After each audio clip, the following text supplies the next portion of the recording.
Bismillahirrahmanirrahim. Babut taubati. Bab taubat.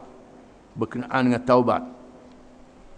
Taubat ialah minta ampun kerana dosa yang dibuat. Minta ampun daripada Allah Ta'ala. Qala al-ulama at-taubatu wajibatun min kulli dhanbin. Berkata para ulama, taubat itu wajib daripada tiap-tiap dosa yang dilakukan.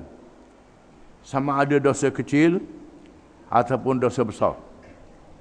Dosa yang berkait dengan Allah, berkait dengan Allah dan manusia.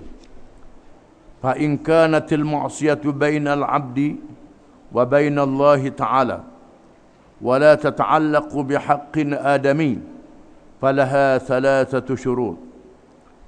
Maka jika sekiranya maksiat itu berlaku di antara hamba dan Allah Ta'ala dan tidak bergantung dengan hak manusia, maka bagi taubat itu 3 syarat. Ahaduha an yuqli'a 'anil ma'siyah. Yang pertama, hendaklah dia meninggalkan maksiat itu. Maksiat itu hendaklah ditinggalkan dulu, baru jadi taubat. Kalau maksiat tak tinggal, tak jadi taubat. Maksiat buat, sambil-sambil buat, sambil taubat. Itu tak jadi. Contoh yang paling nyata, umpamanya orang yang makan riba. Dia makan riba, ambil duit riba. Riba daripada bank ke daripada apa. Dia bertaubat saja, tapi tak lepas diri daripada riba itu. Itu tak boleh. Duit riba yang ada pada dia tu, dia buat kebajikan. Bukan dibakar api. Duit yang haram yang ada pada dia, tak boleh nak pulang pada orang. Buat kebajikan. Kebajikan untuk orang ramai. Orang ramai tak berdosa dah. Dan dia boleh pahala menghilangkan dosa. Lepas tu barulah dia bertaubat. Tinggalkan riba itu, tinggalkan minum arak, tinggalkan berzina, tinggalkan maksiat, bertaubat. Syarat yang pertama, mesti cabut maksiat itu. Buang maksiat itu.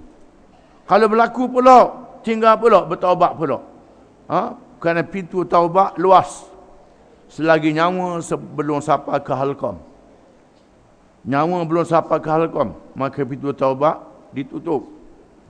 Tutup pintu taubat bila namanya sampai ke halqam. Tak ada dah pintu taubat. Ini di sisi Allah Ta'ala. Adapun di sisi manusia, sampai orang mati sampai jadi abu, tak boleh taubat lagi. Jadi abu dah. Tak ada. Padahal luar pada kuasa kita dah. Bila dah mati, itu bidang kuasa Allah Ta'ala, bidang kuasa kita lagi. Wak pada dak erti. Nak tunjuk semangat dah lalu. Sampai orang mati dah pun takut juga. Duk takut ke abu. Ini siapa begitu sekali. Ini kerana apa? Kerana ghulu, kerana melampau. Melampau. Bukan kita sayang kaum ini salah. Kaum ini kafir. Tapi kita lawan dia ada hak, ada sepadang dia. Bila dia mati, habislah urusan dia dengan Tuhan lah. Bukan urusan dengan kita lagi, urusan dengan Allah Ta'ala. Itu dia. Itu kena tahu sepadang. Ulama-ulama pula senyap, tak kata apa. Tak cakap. Itu kena betul tu. Apa perkara tu. Dia nak ambil abu ke nak apa itu, tu dah jadi abu, habislah ceritanya. Ini dah jadi abu. Kita caput tangan lagi. Dia dengan muka nakir lah pula. Caput tangan apa kita pula ni. Ini caput tangan lagi, habis buat kenyataan surat khabar. Kawan tu dah jadi abu dah. Dah mati dah. Siapa begitu. Yang kedua, wasani an yandama ala fi'liha. Menyesal di atas perbuatannya. Itu syarat yang kedua. Kena menyesal di atas perbuatan dia. Wasalithu an ya'zima alla ya'uda ilaiha abadan. Yang ketiga, dia berazam tidak mahu kembali lagi kepada dosa itu selama-lamanya. Tak mau balik dah buat dosa itu. Dengan keazaman yang kuat. Dengan keazaman yang kuat. Tiba-tiba dia buat dosa pula. Taubat pula dengan 3 syarat. Jangan main-main. Disebut dalam hadis kursi, Nabi SAW meriwayatkan seorang mengerjakan dosa, setelah dia bertaubat dengan sungguh-sungguh taubat sungguh-sungguh, tiba-tiba buat dosa pula. Tak boleh nak tahan nafsu dia, dia buat dosa. Lepas tu menyesal di atas perbuatan dia, bertaubat. Tuhan berfirman, bila malaikat beritahu, Tuhan beritahu, Tuhan berfirman, hamba-Ku telah melakukan dosa. Dia tahu dia ada Tuhan yang mengampunkan dosanya. Aku ampunkan dosanya, Tuhan kata. Nabi kata, lepas dia betul, buat dosa pula. Patut dia menyesal, sungguh-sungguh menyesal. Kemudian dia bertaubat. Dengan syarat-syarat taubat, tambah buat dah. Tuhan kata, hamba-Ku tahu dia ada Tuhan yang mengampunkan dosanya. Aku ampunkan dosanya, Tuhan kata. Lepas tu buat dosa pula. Azam, tambah buat dah. Tuhan kata, aku ampunkan dosanya. Jangan pula kita istighfar niat dalam hati nak bahang pula. Tu tak boleh. Ini dengan ikhlas, tak mau lagi buat dosa. Tiba-tiba jatuh pula pada dosa itu. Maka Tuhan ampunkan dosanya. Selagi nyawa belum sampai ke halqam, selagi matahari belum naik dari arah barat. Bila matahari dah berpusing naik dari arah barat, masa tu pintu taubat ditutup. Kita kena sedar dunia ni, dia paksi dia lari dari semasa ke semasa. Bahkan ada ahli sains mengatakan bahawa kutub utara dan selatan beralih. Kutub utara dan selatan, tepat air salji tebal tu beralih. Bila beralih, negeri-negeri Eropah jadi salji pula. Negeri Eropah jadi kutub. Kita baca dalam surat khabar. Di Rusia sampai 60 di bawah sifar sejuk. 60, 70 nak jadi kutub. Orang berat tahap mati jadi lari ke selatan. Ini akan berlaku begitu. Maka betul lah Nabi kata matahari akan naik dari arah barat, tak naik dari arah timur. Bila matahari naik dari arah barat, pusingan dah tak betul, maka pintu taubat ditutup. Masa tu barulah nak sedar. Ataupun nyawa sudah sampai di halqam, barulah nak sedar. Tu tak boleh. Masa sakit, pintu taubat ada lagi. Masa sakit, istighfar banyak-banyak. Masa tua dah tak ada harapan, nyawa tak sampai ke halqam lagi, bertaubat banyak-banyak. Jangan masa tu pun tak boleh taubat lagi. Tu tak boleh berdoa lalu. Tuhan buka pintu taubat seluas-luasnya. Kalau berhubungan dengan Allah, ada 3 syarat. Fa in fuqida ahadu thalathati lam tasihha taubatuhu. Jika tak ada satu daripada 3 syarat ini, maka taubatnya tidak sah. Yang pertama, tinggal maksiat. Yang kedua, menyesal. Yang ketiga, berazam tak mau lagi buat dosa itu. Wa in kanatil ma'siyatu tata'allaqu bi adamiyyin fasyurutuha arba'atun. Dan jika sekiranya maksiat itu berkait dengan orang, maka syarat-syaratnya 4. Hadhihi salasatu, 3 yang dulu. Kena ada 3 syarat yang dulu kalau berkait dengan orang. Wa an yabra'a min haqqi sahibiha, hendaklah dia melepaskan diri daripada hak orang. Kalau dia ambil hak orang, dia kena lepas diri daripada hak orang.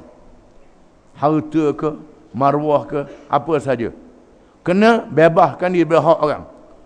Fa in kanat malan aw nahwahu raddahu ilaih. Kalau sekiranya hak harta, dipulangkan harta, ataupun seumpamanya dikembalikan. Wa in kanat hadda qadfin wa nahwahu makkanahu minhu aw talaba aflahu. Kalau sekiranya berkait dengan qazaf, dia tuduh orang berzina, maka hendaklah dia mengaku salah, dia sudah menuduh berzina. Menuduh orang tu berzina. sanggup terima hak khazaf disebab 80 kali, ataupun dia minta maaf dengan orang tu, berjumpa ni orang tu minta maaf, orang tu maaf. Kalau orang tu maaf, tak dia bawa kepada hakim, tak dijatuhkan hukuman, dimaafkan begitu saja. Kalau orang tu bawa ke hakim, akan dijatuh. Wa in kanat ghibatan istahallahu minha, kalau sekiranya berkait dengan mengumpat, minta halal daripadanya, minta halal daripadanya. Kalau orang tu tak ada dah, tak tahu dah banyak sangat, maka kita istighfar untuk orang yang kita umpat padanya. Istighfar untuk kita dan istighfar doa untuk orang yang kita umpat, orang yang kita buat zalim pada dia, dia sudah mati ataupun seumpama dia. Itu cara nak lepas daripada dosa. Wajibu an yatuba min jami'iz dzunub, dan wajib bertaubat daripada semua dosa.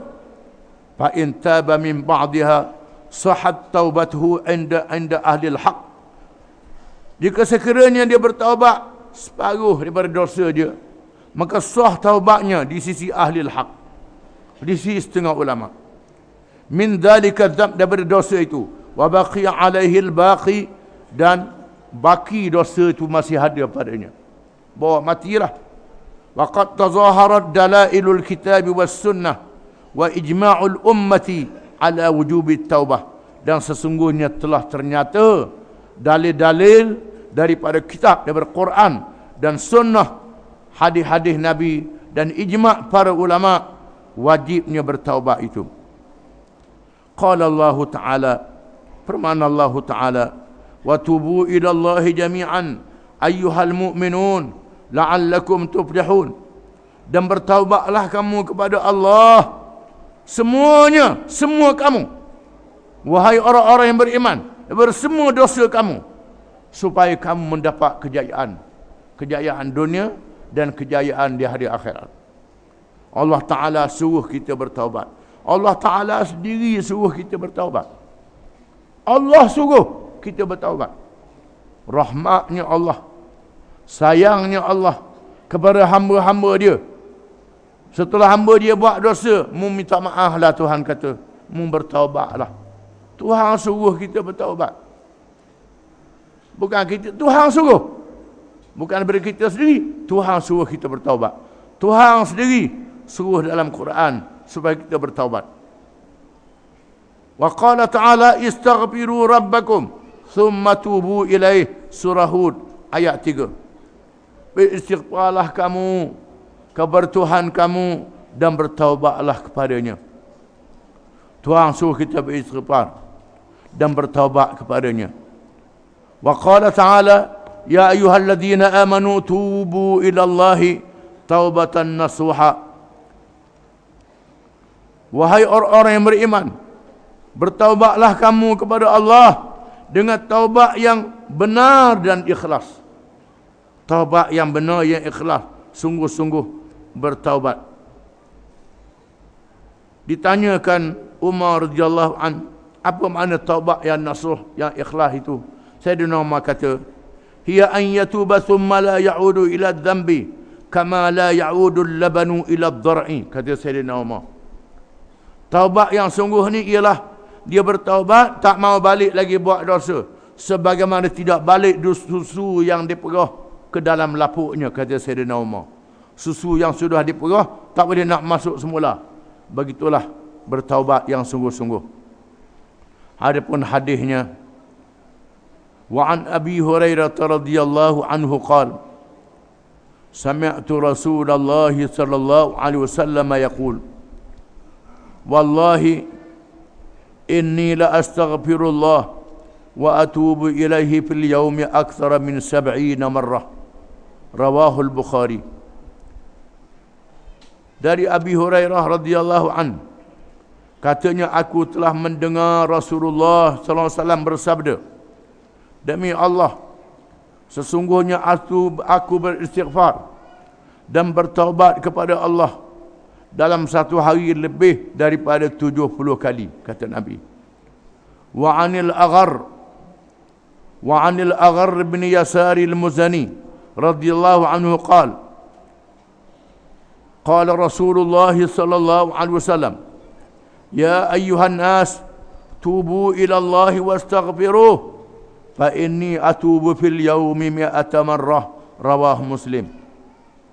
Wahai manusia, bertaubatlah kamu kepada Allah dan beristighfarlah kamu. Sesungguhnya aku bertaubat dalam satu hari sebanyak 100 kali. Hadis riwayat Muslim. Hadis ini mengatakan Nabi beristighfar dan bertaubat sebanyak 100 kali. Hak tadi lebih pada 70 kali. Nabi beristighfar 100 kali sehari istighfar. Kita berapa kali? Sehari pun sekali pun malah nak kata istighfar. Hak ada dalam semayang tu lah. Kadang-kadang surah semayang beri salam pikah bangun lalu. Dak dan panah punggung. Patutnya kurangnya astagfirullah, astagfirullah, astagfirullah lepas semayang. Lepas tu lari, nak lari pun. Agilah, ni dah adang. Istighfar. Nabi 100 kali istighfar. Dan disebut dalam hadis, sebelum dia wafat, Nabi dipapah bawa ke masjid semayang. Nabi keadaan uzur, Abu Bakar semayang dulu. Ingat ke Nabi tak mari dah, tiba-tiba mari. Bila Nabi mari, Abu Bakar, Nabi isyarat supaya Abu Bakar terus jadi imam. Abu Bakar tak boleh jadi imam. Abu Bakar berundur. Maka Nabi jadi imam. Tengah-tengah semayang ikut Tok Imam. Mari Tok Imam baru. Ikut Nabi semayang. Setelah sudah semayang, Nabi menyampaikan ucapan, barang siapa yang aku ambil harta dia sila beritahu, aku nak bayar, nak ganti. Barang siapa yang aku malukan dia sila beritahu, aku nak beri dia balas. Barang siapa yang aku buat ke dia sila beritahu dan balas kalau nak balas sekarang. Nabi kata belum dia mati, menyampaikan ucapan dalam masjid. Dia seorang Rasul, tanya takut ada apa-apa dia buat salah pada sahabat-sahabat dia. Ada seorang sahabat sebut ada benda, maka Nabi pun ganti hak dia dengan ikhlas. Sanggup begitu. Itu Nabi sanggup balas. Sanggup dia balas. Dalam perang Badar, Nabi duduk betul saf, betul perbarisan tentera. Tiba-tiba ada seorang tu sengaja buat belok, buat ke depan. Nabi pun cocoh dengan kayu sugi dia. Cocoh. Rasulullah buat saya, dia tu. Buat saya. Kena balas lah. Nabi pun suruh dia balas. Oleh kerana Nabi cocoh perut, dia suruh Nabi buka perut. Nabi dia cium perut Nabi, dia balas begitu. Pasal pun tak balas. Dia kata saya nak mati. Saya nak berperang mati.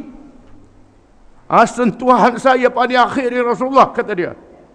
Lepas ni saya nak mati. Jadi riwayatnya menunjukkan Nabi sanggup sahabat dia balas kalau dia buat kesalahan. Daripada hadis semayang tadi terdapat khilaf ulama. Adakah kita boleh semayang jemaah? Tengah-tengah kita semayang ada imam, nak ikut imam, boleh ke tak? Ada ulama kata tak boleh, kerana niat hendaklah dimulakan bertakbiratul ihram. Ada ulama kata begitu. Ada ulama mengatakan boleh. Kerana apa? Abu Bakar ikut Nabi. Tengah-tengah semayang Nabi mari Abu Bakar berundur, lepas tu terus semayang ikut Nabi. Jadi begitu. Itu mengikut khilaf para ulama kerana hadis yang tersebut. Kesimpulannya, Rasulullah beristighfar 100 kali sekurang-kurang. Wa an Abi Hamzah Anas bin Malik al-Ansari khadim Rasulullah sallallahu alaihi wasallam radhiyallahu anhu qala Rasulullah sallallahu alaihi wasallam lallahu afrahu bi taubati 'abdihi min ahadikum saqata ala ba'irihi wa qad adallahu fi ardi falatin muttafaqun alaih. Wa fi riwayatin li muslimin lallahi ashaddu farahan bi taubati 'abdihi hina yatubu ilaihi min ahadikum kana ala rahilatihi bi ardi falatin فانفلتت منه عليها طعامه وشرابه فأيس منها فأتى شجرة فاضطجع في ظلها وقد أيس من راحلته فبينما هو كذلك إذا هو بها قائمة عنده فأخذ بخطامها ثم قال من شدة الفرح اللهم أنت عبدي وأنا ربك أخطأ من شدة الفرح. Dari Abi Hamzah Anas bin Malik Al-Ansari, khadam Rasulullah SAW radhiyallahu anhu. Radhiyallahu anhu ni Anas sebut SAW dulu, kan menghormati Nabi SAW. Katanya, kata Anas bin Malik, dia ni khadam Rasulullah SAW, khadam Nabi. Nabi mak dia bawa, suruh jadi khadam Nabi. Suruh ke Nabi, Rasulullah, saya suruh anak saya ni jadi khadam Rasulullah, berkhidmat pada Rasulullah. Maka dia termasuk di kalangan sahabat yang banyak meriwayatkan hadis. Katanya, sabda Rasulullah sallallahu alaihi wasallam, sesungguhnya Allah lebih gembira dengan taubat hamba-Nya daripada kalangan kamu. Daripada seorang yang jatuh dari atas untanya, lalu hilang untanya di bumi yang luas, di padang pasir yang luas. Ada riwayat Bukhari dan Muslim. Dan mengikut riwayat Muslim, lebih panjang lagi huraian dia, sesungguhnya Allah terlalu gembira dengan taubat hamba-Nya ketika ia bertaubat di kalangan seseorang kamu. Allah Ta'ala sangat gembira seseorang yang bertaubat, seperti seorang yang berada di atas untanya di tengah padang pasir yang luas, lalu hilang untanya, terlepas dan hilang. Di atasnya ada makanannya, minumannya, lalu dia berputus asa daripadanya, tak ada harapan bertemu lagi. Lalu dia bertemu dengan sepokok kayu dan bersandar di pokok itu dan bernaung di bawahnya, dan dia telah berputus asa, tak ada harapan nak bertemu lagi dengan unta dia. Semua bekalan, makanan, minuman ada atas tu, matilah dia kali ini. Dalam keadaan dia begitu, bersandar di pokok, dalam keadaan kejang mata, tunggu matilah. Tengok para pasir yang luas, tunggu mati. Tiba-tiba untanya berdiri tegak di hadapannya. Lalu dia mengambil talinya, kemudian dia berkata kerana terlalu gembira. Dia gembira berdoa lalu sehingga latah. Suka sangat. Dia gembira. Ya Allah, ya Tuhanku, Engkau hamba-Ku, aku Tuhanmu. Tersalah kerana terlalu gembira. Jadi balik siapa? Kerana jatuh unta tak ada harapan. Matilah. Tengok unta depan jadi latah. Ya Allah, ya Tuhanku, hamba-Ku, aku Tuhanmu, jadi balik. Kerana terlalu gembira. Allah Ta'ala lebih gembira daripada itu lagi kepada seorang hamba yang bertaubat. Allah Ta'ala suka kita bertaubat. Kita pula malah nak bertaubat. Tak ada dah, neraka beri kaku lah. Sedap cakap. Main gitu pula. Jaga hal lagu tu. Lebih pada Iblis. Iblis tak sebut begitu. Iblis tak kata neraka beri kaku. Ni kita kalau lebih pada Iblis pula. Jangan. Kita hendaklah beristighfar, minta ampun daripada Allah Ta'ala. Wallahu a'lam.